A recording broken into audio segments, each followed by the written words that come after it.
Ozmo. The modern world is increasingly robotic, which makes people worry. Will machines completely replace people in the future? The specialists at Skyline Robotics created the invention you see on the screen, and they have a different opinion.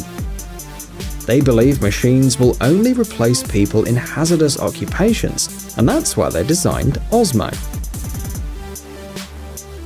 According to the creators, the glass surface of an average skyscraper is about 28,000 square meters.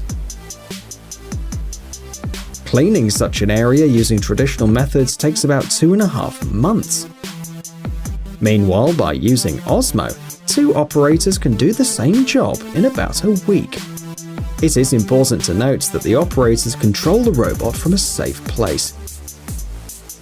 The benefits of this window cleaner include the ability to recognize convex objects. Ozmo is aware that the window in front of it is open and adjusts its route to avoid damaging it. Computer vision and sensors also help to recognize people looking out of the window in order to not hurt them accidentally.